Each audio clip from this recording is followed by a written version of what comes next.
Hey y'all, welcome back to my channel. I am locked and loaded, and I'm bringing to you today part 1 of 2 in regards to seborrheic dermatitis and how I deal with it while I have my Sisterlocks. So just like a quick history on myself, I've had seborrheic dermatitis for about 10 years now.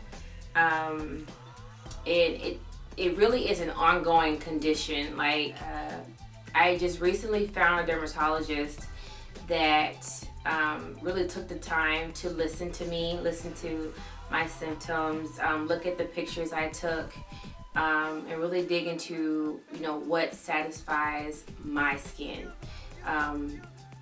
I currently am using 2 products, or a few products, but there are 2 that I use on a regular basis that have helped tremendously. I don't think I would be able to sit here still talking to you without scratching myself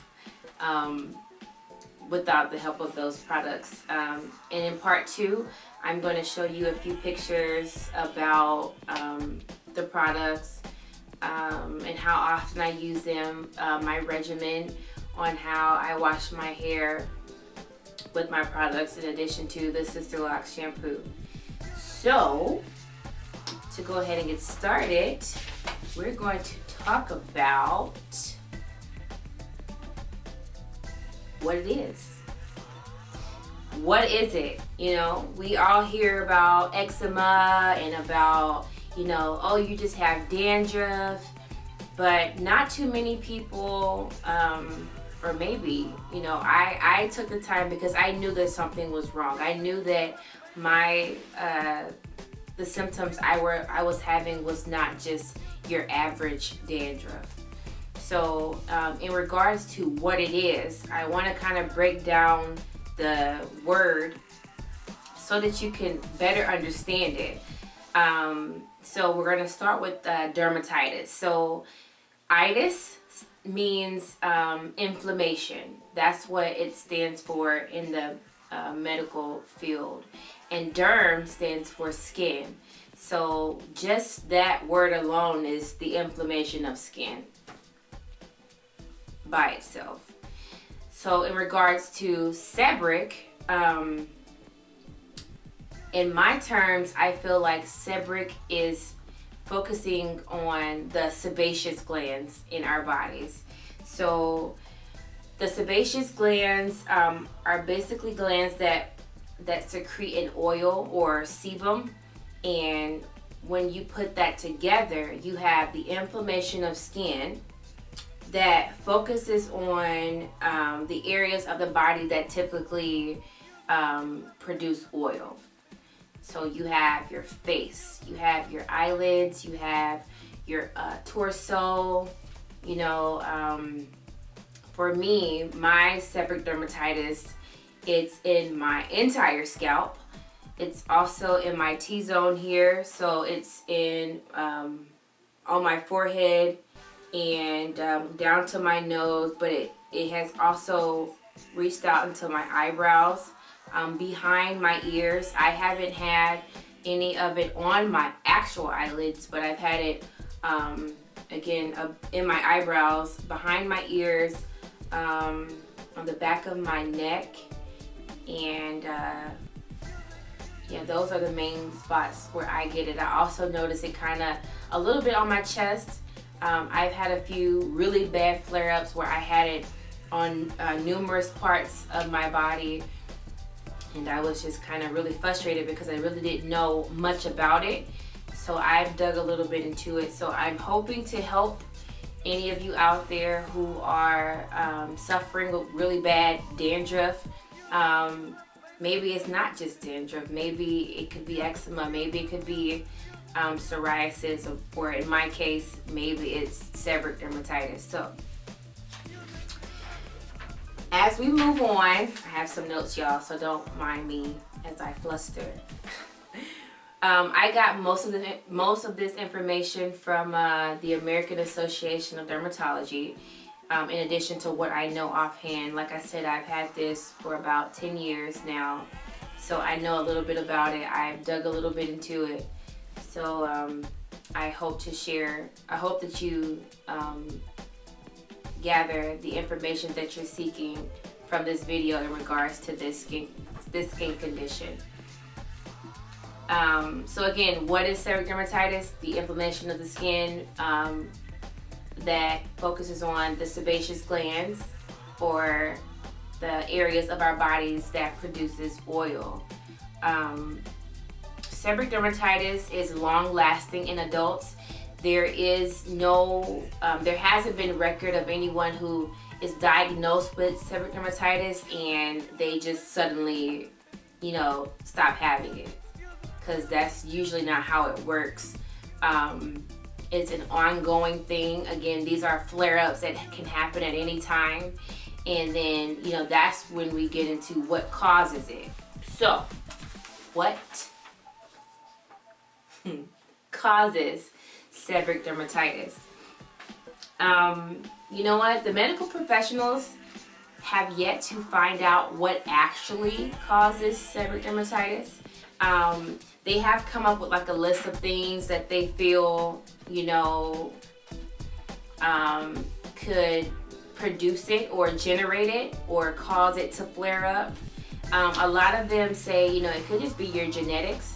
It could be that, it's just passed down to you from, a family member, mom, dad, or whomever that may have had this particular condition and didn't really know it. And they kind of just went along with it because, that's what, they just felt like, oh, it's just dry skin, or I'm just having itchy scalp, or, whatever. It's just dandruff, but it's not just dandruff.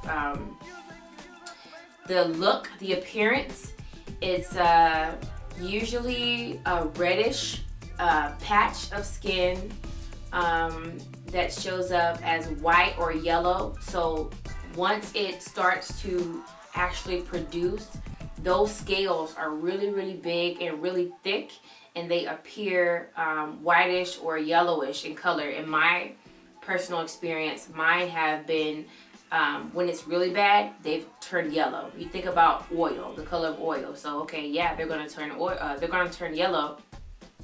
Or that's one way you can differentiate between, your regular psoriasis, or not regular psoriasis, but psoriasis and seborrheic dermatitis, because psoriasis, the scales are usually like silvery, and with seborrheic dermatitis, you have them looking more whitish and yellowish in color.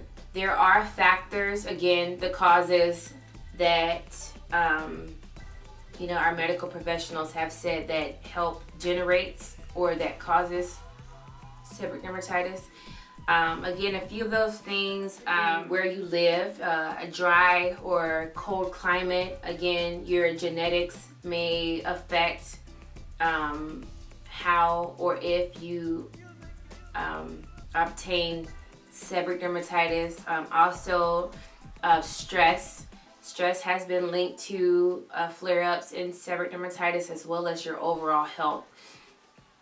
And there's also a particular yeast that lives on our skin that's called Malassezia. And this particular yeast, when produced in large quantities, or it's overproductive, that has also been stated that is one of the causes of seborrheic dermatitis. Again, all of these things are just laid out on the table. There is no specific cause.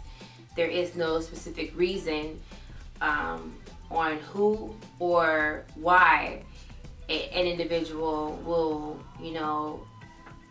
get the skin disorder. There are people who also say that it also could be, because of an autoimmune disorder within your body. So again, that reverts back to the person's overall health.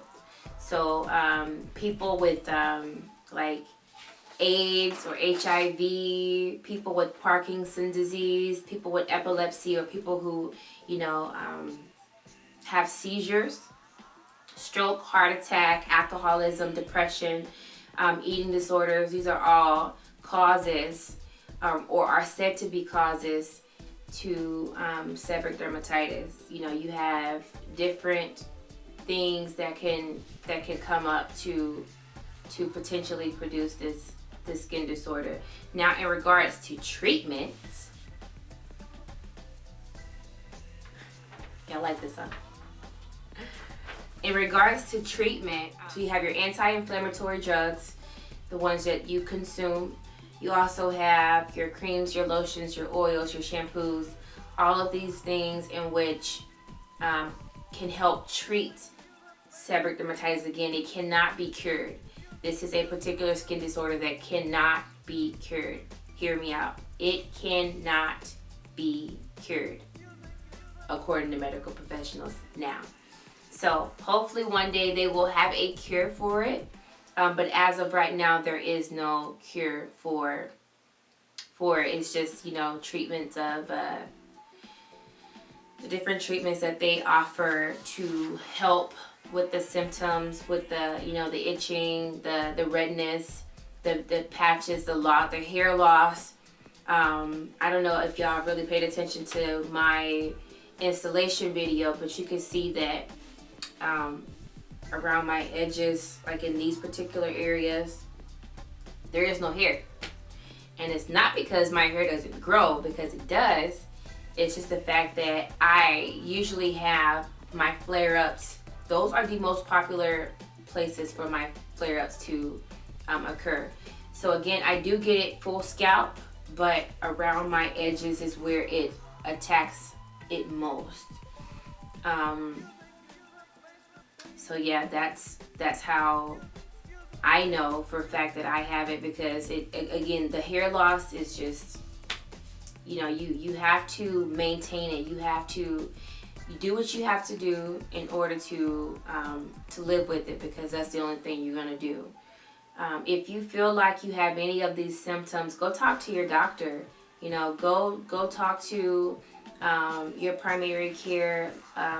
You know, go to them with, you know, the symptoms you're having. If you have pictures, take pictures. A time frame, tell them how long it's been going on. Any other things that you feel like may contribute to, you know, your skin disorder, because it may be seborrheic dermatitis. So especially if you have it, you want to at least have the options of getting it treated, because you know, living with it the way that it can flare up, it can really take a toll on a person. In part 2, I'm going to show you all the exact products that I use, the main 2 that I use on my scalp to treat my seborrheic dermatitis. One in particular is called Taclinex, and it's an oil-based product. And basically what I do, or what I was informed to do by my dermatologist, is to use this product for a full 24 hours or longer, and then once it has set on my scalp for that time frame, I can wash it out. And believe me, it has helped so much. I can tell a big difference. And you know, I was told, you know, hey, you use it as much as you need to, you know, if you need to use it every day, every other day, but I don't wash my hair every day. So I don't use a product every day. Usually when I do have a decent flare up, I'll use it that week. So I usually wash my hair once a week, sometimes twice a week, depending on my flare ups. So yeah, there's the one product called Taclinex, and then the other product is a shampoo and cream dual. It's like a dual shampoo and cream. It's called Promeseb, and it's the shampoo and then the cream. So if I have a flare up in my face, like I said, on my forehead or in my eyebrows, I'll usually apply that cream there. There are some steroid creams out that some dermatologists are offering to their patients. However, they also advise you to not use it on a continuous basis, because by it being a steroid cream, it could thin your skin, and we don't want no thinning skin. I don't know about you, but I don't want any thinning skin. So I think I've covered what it is, the causes, treatments, a little bit of signs and symptoms of seborrheic dermatitis, and I hope that this information has helped someone. Again, if you are having any of these, please consult your doctor. Let them know what's going on so that you can get the proper help. So stay tuned to part 2, which I will show you all my routine of how I wash my hair with my products, and hopefully, you know, give y'all some information if you are a fellow seborrheic dermatitiser like me, on how you can maintain your Sisterlocks with your seborrheic dermatitis. So until next time, peace and blessings. See you later.